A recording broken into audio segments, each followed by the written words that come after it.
Hello there, good evening, and welcome to this special short discussion. Myself and Mr. Joe Hamilton is back here with you to discuss and to address a couple of things that happened over the past few hours.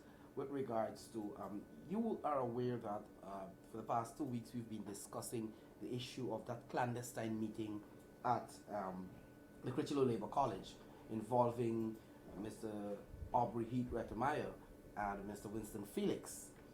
What I want to say, and this is Joe, it is sad that two big men who are supposed to, or who portray themselves as educated, as smart, as leaders, sat down for 2 weeks to come up, I don't want to say with a lie, with an untruth, to defend the indefensible meeting that they had. And after 2 weeks of sitting and talking and planning, they had a difficulty telling that lie the same way. And this has to be Mr. Heath-Retemyer and Mr. Winston Felix. They both held separate press conferences today to address a news report with regards to a meeting, a clandestine meeting at the Crichlow Labour College on August 29th, 8 p.m. with a group of foreigners from countries in the African continent and Haitians, where they made a whole host of promises. Joe, I know you want to come in here, but it's sad that these guys couldn't come up with a proper lie after 2 weeks and really tell the lie the same way. Well, a couple of things, Eddie. I would deal with the two gentlemen in inverted commas separately. I looked at Mr. Retre-Meyer in his press conference, part of it. Because if you look at the old press conference, I suspect you would want to go vomit, I suppose. Because here you have a man who is a public officer, a senior public officer, in a state entity that is the State Assets Recovery Program. And at this press conference, you saw a man who was unhinged, very much unhinged. He was arrogant to the highest level, and he was fumbling to tell his lie. You were saying untruth, but he was fumbling to tell his lie. And he had to utilize in his presentation the lowest basis and that of mankind to attack in the vilest way yourself and young reporters. So that tells you a lot about this man, Retre-Meyer. It tells you a lot. He thought, Mr. Retre-Meyer thought he did something good today, but he did worse than the letters that he wrote or the press release said. Because people saw the real character in action, face to face, coming through their Facebook, their smartphone or their television, more so tonight and so. So the real man coming. A couple of things he said. One is that he was importantly, with all this vileness, with all this profanity, not vulgar, and vulgar talk and language, in the same breath he's saying he's a Christian. And if Mr. Retre-Meyer is a Christian, I would rather be a drunkard. You understand me? The vileness. So, importantly, he said, one, that yes, the people were asked, their cell phones were demanded. They couldn't enter the premises at this meeting with their cell phones. The question is why? And I answered that question I'm asking. Because the intention of the meeting was, as he and Felix went on to do, is to cuss Kuli people. That was the intention of the meeting. To specifically say to these Africans and these Asians who are of African origin that, listen, you are obligated to vote for the PNC with a leader that looked like you. That is basically the message. And it was no subtlety about the message. Because if Irfan Ali, that don't look like you, becomes president, he and his party will throw you out of this country. That is the frame of the meeting, Eddie, and we have to be we have to be blunt with it. Well, we have been maintaining that. That is the frame of the meeting, a racist frame meeting, and that is the reason why they didn't want phones to be. If the meeting is innocent, Eddie, if the meeting is to deal specifically with problems that people they have, why a security search in the first place? It's not the prison people going. In only prison you do security search when you're going in there, and demand of people leaving their cell phones. So that's the first point. The second point, he went on to say that his concern for the Africans was because he belonged to some Pan-African organization. I mean, what we have happening is you have all of these characters utilizing their so-called Africanness to plunder and to rape in our name.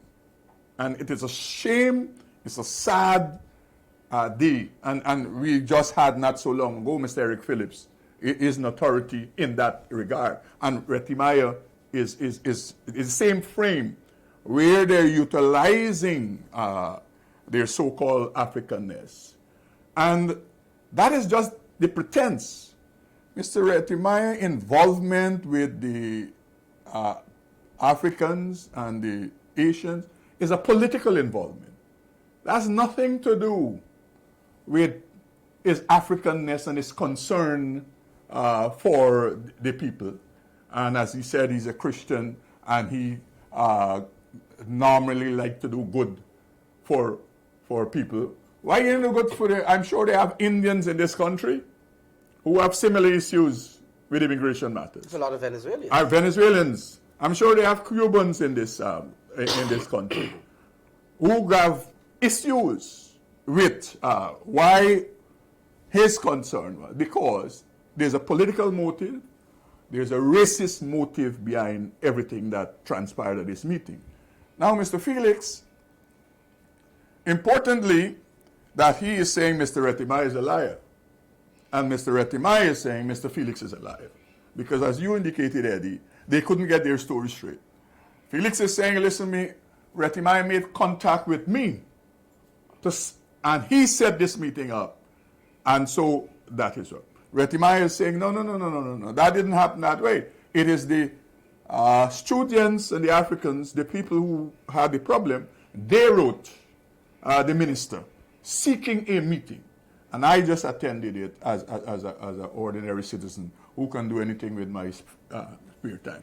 So what you have there, as you have said, is two men who are unable to tell their lies or coordinate the lie.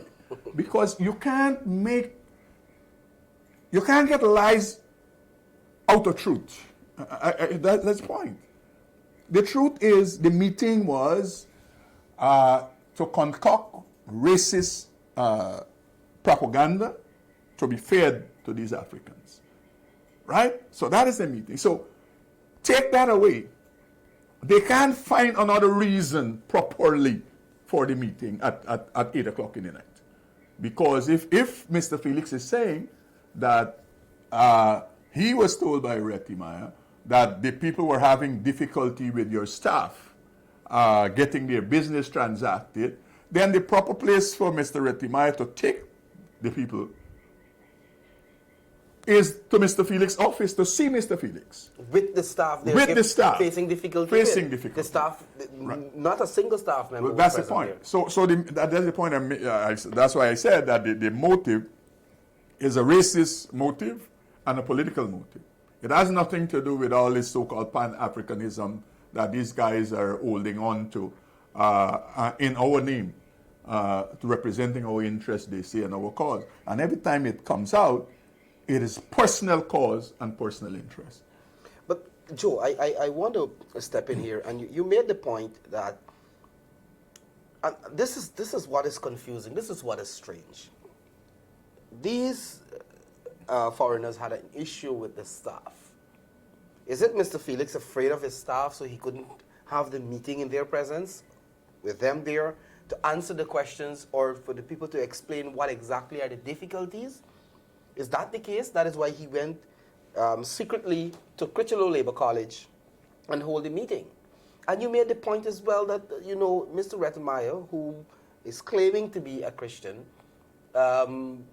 just chose one group to help. But I wanted to speak to this as well. This is a man who considered himself to be a Christian, a godly person, who took the liberty to publicly chastise a group of young reporters. The funny thing is... Not just chastise, in the vilest way. Exactly, and the funny thing is, Joe, is that the same group of reporters, and I can repeat what he said, because everybody may not be able to see or to hear what he said, that this group of people are untrained, inexperienced, jaundiced reporters.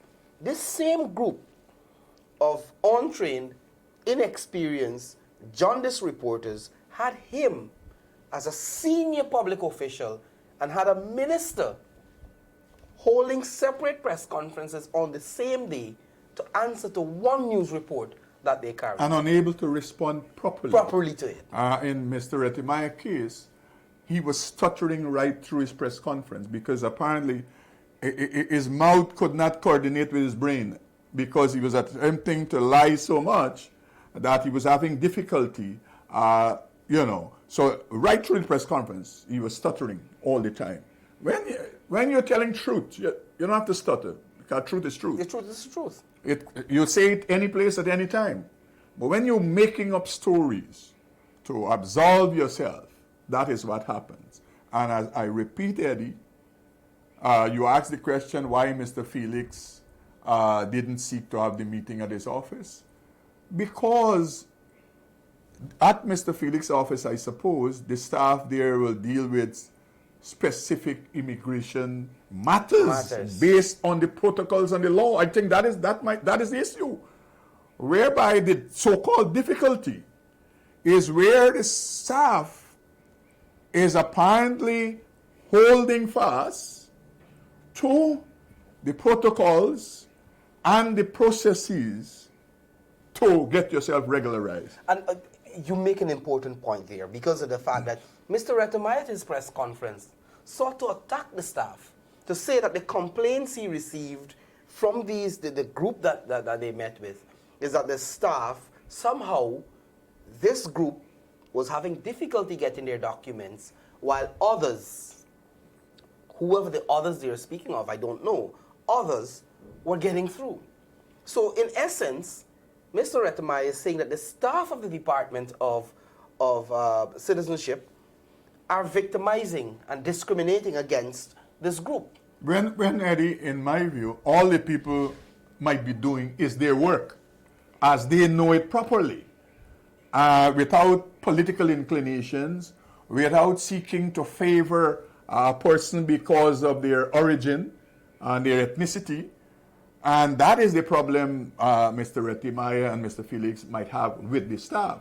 And therefore, properly, as you pointed out, the minister should have had, firstly, a discussion with his staff to get an understanding as to what has happened, what is developing regarding these people. And secondly, perhaps invite the people to his office because it's government business. If it's government business and it's public business, why you have to, like Nicodemus, go way in the night to a private location to have a meeting to discuss a public matter because it's government business? And it shows that the real facts of the matter, as we have been saying, is that it was twofold. One, it was political in nature to try to say to these people, we will fix you up. We will ensure, as Felix said, the legal matters you have, put them aside. The man who got the guy who has the issues with the fake marriage, we will ensure that fake is regularized. And for the persons who are having difficulty dealing with their fees at the university, the government will look into it. For the purposes of you voting for us whenever elections happen, because you look like us. I want to make another point before I move to the next thing I want to address, Joe. I want to go back to Mr. Retre-Meyer's comment about persons having to launch their phones. He is saying that, people tend to want to take what you say and edit it. Unless what you intend to discuss has something that you don't want to get out into the public domain. It has implications. Or it has implications, then you'll be fearful of them recording it. As a matter of fact,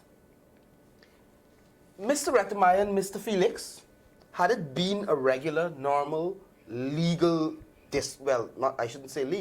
normal discussion to deal with government business above board, then Mr. Felix, who seems to like the cameras, would have walked with the camera there from the DPI or the state media to show that the government is, the government is working. But the fact is, as we said, they know what they were going for. They know why they wanted the meeting, and they know what agenda they wanted. The other important thing, too, Mr. Retre-Meyer is saying that he attended this meeting just as a normal citizen who, after his work, he can do anything. But the fact is, he wasn't a normal citizen there. He was at the head table. He was at the head table. He was a member of the government delegation that was dealing with the Africans and the Asians, and who were answering questions. On policy matters. On policy matters that has to do with immigration. So, Mr. Retre-Meyer, and you have another press conference and we'll bring forward the photographs and so. So we're putting you and Mr. Felix on notice. That you can go have another press conference and we'll bring the photographic evidence. What I want to do, though, Joe, because Mr. Retre-Meyer, in response to my letter, which was published in the Stabrook News and the Kaieteur News, instead of Mr. Retre-Meyer answering the legitimate, genuine questions I asked in that letter, Mr. Retre-Meyer, all he could have done was to launch a personal attack, unfounded personal attack on me, without answering the questions, just to say that he can do whatever he wants with his free time. So I'm going to repeat the questions. Maybe he missed them. Maybe he misread them.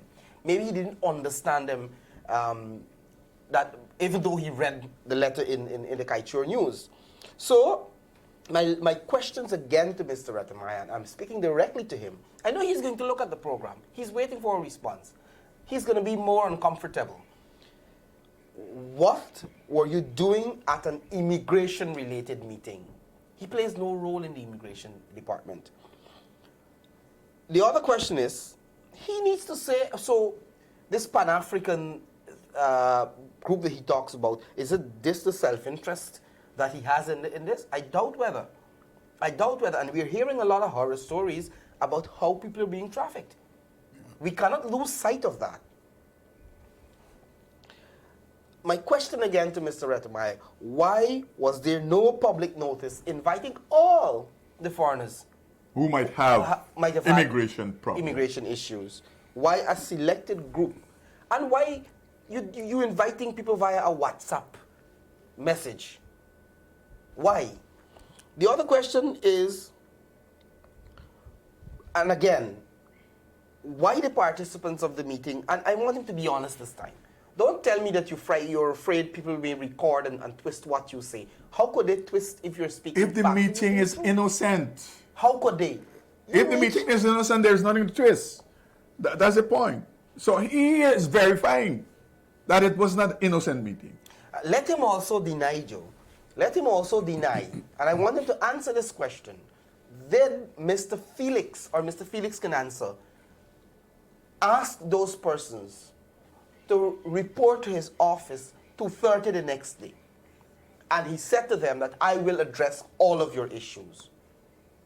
Why, when the guy told them that the time was up for the meeting, Mr. Felix arrogantly banged on the desk and said, we have to address all the issues tonight. We don't have the time.